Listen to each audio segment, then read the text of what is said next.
Welcome, Rajeshri. Absolutely a pleasure and looking forward to our conversation now. Thanks, Raja. Thanks for having me. One of the top three companies in the IT world from a branding perspective, certainly. You are the CMO of such a fantastic legacy brand and a great Indian brand for sure. And I'm really looking forward to our conversation. So, if I have to focus a little bit on the aspect of brand and marketing. So, Yeah. as a business, I clearly get it, and you're absolutely spot on. And TCS has been one of the very progressive and forward looking companies. And even after several decades, Yeah. it's still staying at the top of its game. Yeah. But if you look at it from a product, not from the product perspective, but from a brand perspective and from a marketing perspective, how is the company sort of navigating? And then also, please feel free to not just comment on TCS alone, Yeah. but from your perspective, there are very few great legacy brands from India, absolutely fantastic brands on a worldwide scale. And from that perspective, what would be your take on how they have been navigating or you have been navigating from a marketing and branding perspective? Typically, technology brands talk a lot about the technology itself, right? So, if you see any technology conversation, you'll hear about AI and ML and blockchain and crypto.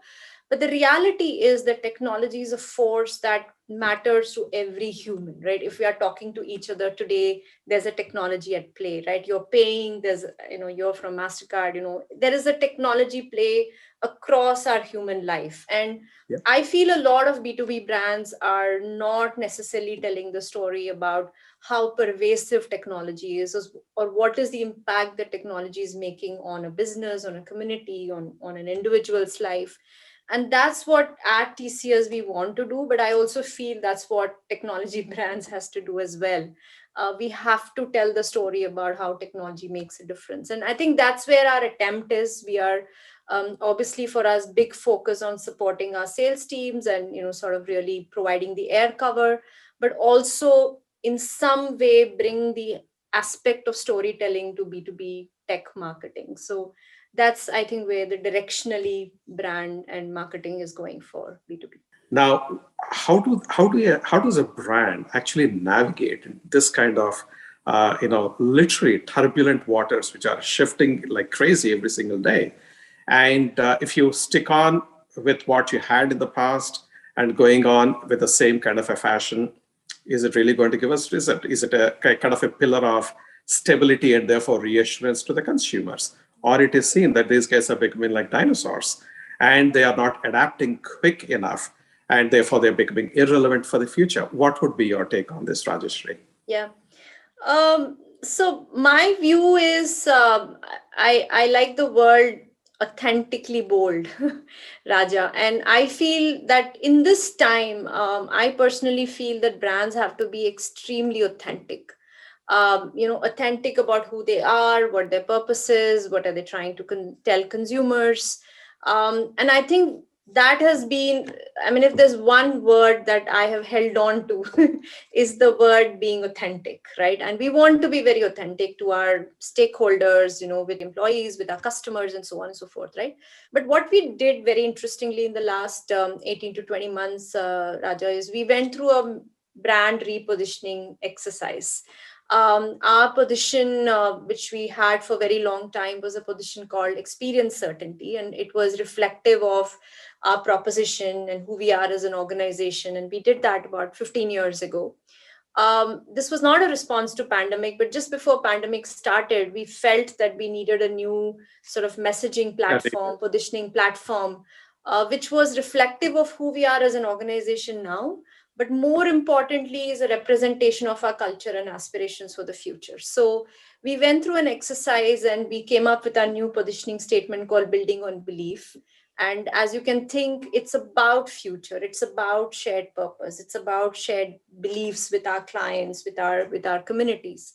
And but what was very important to me through that process is I wanted to make sure that it was authentic and it represented who we are as an organization and our aspirations. So that has been my mantra, right? Keep it simple, keep it authentic, keep it clean, because there's so much happening right now. We are consuming so much information right now, Raja. If we are even a little bit not your character, I think you kind of make mistakes. And I think, for example, we have seen brands trying to talk about topics which are controversial, but not necessarily, that doesn't represent who they are as a brand, and they have faced a lot of brickbacks in the recent past. So I personally feel As they deserve to be, I guess. yes, possibly. Literally, because well, your point is so right, Rajashri. One is in terms of the entire aspect of trying to capitalize on Yes. a topic which seems to be very current at this point in time and jumping onto the bandwagon Yeah. without really connecting the dots to your core values as a brand. Yes. And you can fake it, but consumers and customers are not idiots. They Yes. will see through you from a mile distance. So therefore, that authenticity, I think it's something which is absolutely critical. Yeah. And along the same lines, I would also ask you one thing, which is, what are the lessons? Because some brands have actually fallen flat on their face. Yeah. Whether it was in the US, for example, some brands were very quick to jump on to the Black Lives Matter Yeah. as a platform because that was the trending topic. So you want to be there. And then somebody talks about climate change, you want to jump onto that topic. So it's a new shiny penny that you want to attach yourself to and hopefully ride the wave, which is not extremely short term, and some brands have failed.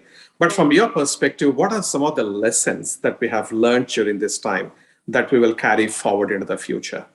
Yeah, I think, I mean, I'm probably sounding repetitive here, Raja, but I think keeping it simple, keeping it authentic, keeping it clean, at no point in time, I feel the message should become bigger than the messenger, right? So the messenger, which is your brand, which is your organization, should always be the hero.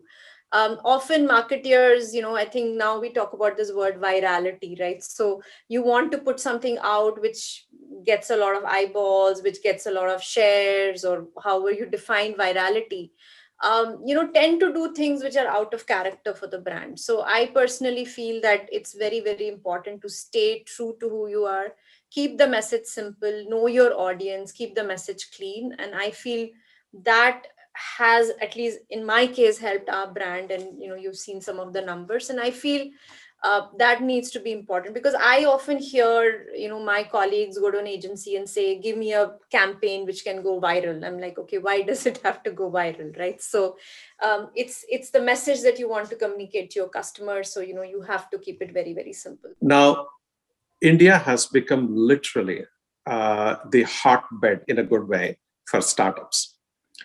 And when startups are coming all over the place, left, right, center, how are sort of legacy brands dealing with these startups on the one hand? And number two, going through these kind of changes and into the future, what is your take on how startups should be navigating? Sure. So Raja, I always say this, that TCS is a 50-year-old young company, right? So because we are in a business which is so dynamic, where changes happen so rapidly, right? And we are literally reinventing ourselves every 3 years, right? Whether it's in terms of technology, our strategies, how people are consuming technology, how people are buying technology. So we feel fairly fresh, right? Because if you take any evolution that happened, right, you talk about cloud, and you talk about AI, you talk about all of these technologies, right? The scale at which we operate with this technology is multiples of, in some cases, what startups do, right? So culturally, we feel like a startup. Okay, I know it's hard to believe when you're a company with 500,000 people, but culturally we feel like that because we're constantly having to respond and reinvent, right? So to that extent, for us, reinvention is a very, very natural process, and we see startups as very complementary to our business. We in fact have a program called Coin, where we have more than 1,000 startups with whom we work extremely closely with each other, and to curate a solution for the customer, right? Our value proposition really is, as a business, that we have what we call the contextual knowledge. The contextual knowledge can be the knowledge of the business, the knowledge of the industry, right? To make technology work in the context of a client, right? So every day you have new and new stuff coming up, right? You are in payments and banking and financial area, Raja, you'll understand, right? So end of the day, whether it's cloud, whether it's AI, whether it's any of those technology, the technology has to be made to work in context of a business process, a context of an industry, a Absolutely. context of client, right? And that's our sweet spot, right? So for us, whether it's a tech player like the cloud hyperscalers or new inventions that's coming in AI or startups, they're all part of our ecosystem with which we navigate. So that's really, I think, our value prop, and that's what we really focus on. And this word I'm using, contextual knowledge, is a very, very important part of who we are as a business. So I think we are very clear on our space. And we see, I mean, we are excited about the startup ecosystem. We also have a very active ecosystem in places like Silicon Valley and also other emerging places like UK, Sweden. And we work with all of them very collaboratively to make technology happen for the customers that we work for. Other thing I would just like to ask you is in terms of the role of marketing itself. I'll just give you a little bit of a preface, and then I would like to hear your own thought. Marketing and the role of marketing is sort of under severe threat, as I see, and because I interact pretty frequently in my, I would say, voluntary roles as the president of the WFA, which is the World Federation of Advertisers, and being on the board of the Association of National Advertisers. These folks are really sort of struggling, in terms of, is marketing losing its gravitas? Is it losing its seat at the table?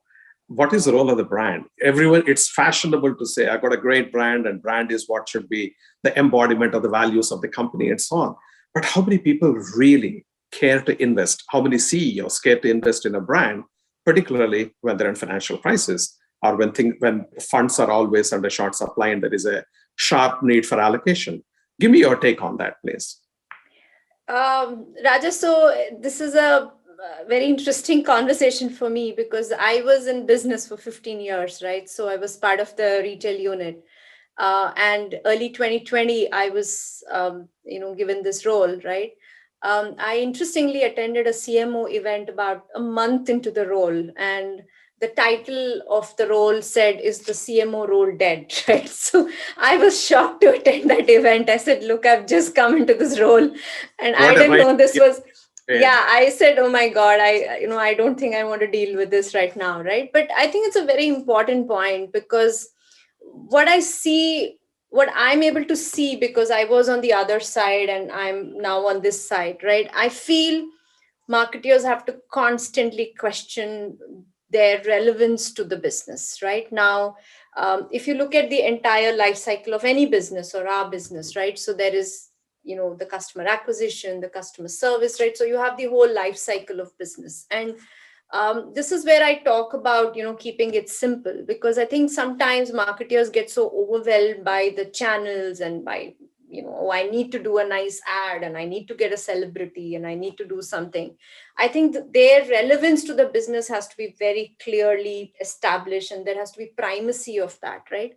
I when I first talked to the team, I told them that my strategy is going to be C2R. What I meant was from becoming a cost function to a revenue contributing function.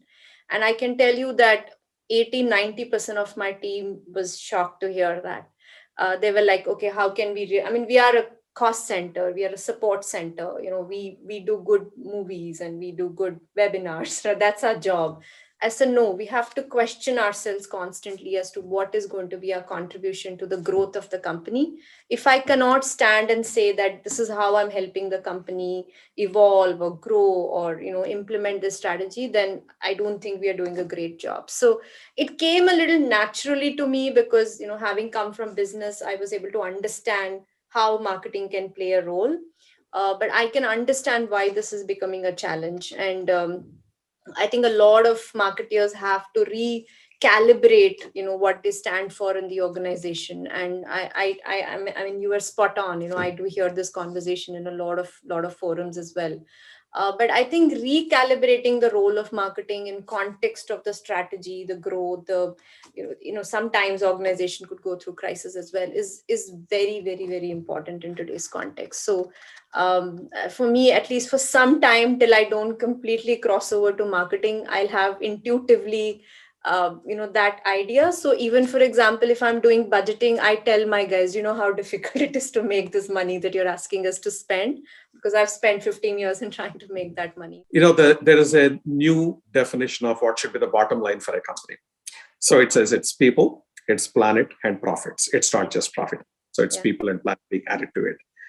There is another one, which in fact I often use and have been using for the last several years, even during my healthcare days, that as well as within MasterCard, where I also launched the healthcare business. As a follow your purpose, profits will follow, so long as you have got good people. Now, what do you see, other than the political correctness of this whole approach? What do you see are the challenges to walk this talk of this new bottom line, which is people, planet, and profits?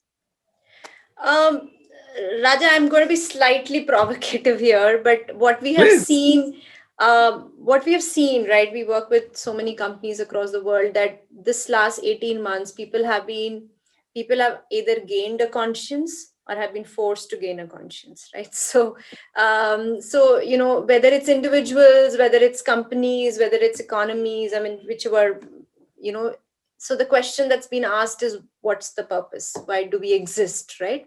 And I know that even the great resignation race, as we are seeing it now, a lot of it is triggered by the fact that people are questioning, why do I exist and what's the goal in my life, right? So I think that's a very important conversation. And we have seen that companies who are purposeful, who have stayed true to their purpose, have actually done a better job of handling the pandemic than companies who are just centered around bottom lines and the financial metrics. We have seen companies who are purposeful, who followed people, planet, have actually done much better in the pandemic, because they've been able to manage the entire pandemic and remain very core to purpose. So I think that's a general observation, and I do see that this is going to be the way companies will transform and transition in the future. So and which is why the concept of belief, right? So when we thought about belief itself, we said that finally it's about having a belief about something, and then TCS and the client actually working on shared belief. And we felt as well that as an organization, if there's one thing which defines TCS, is the fact that for us, being meaningful to the society that we operate has been very core to who we are as an organization. And it's to do with our Tata legacy as well, that we finally believe as individuals, as an organization, that the work we do is making a difference to the world that we operate. And therefore, when we actually never had a purpose statement, and I felt it was important for us. And if you know the history of the company, we've had such tenured employees. Like with 18 years, I'm still one of the youngest employees in the company.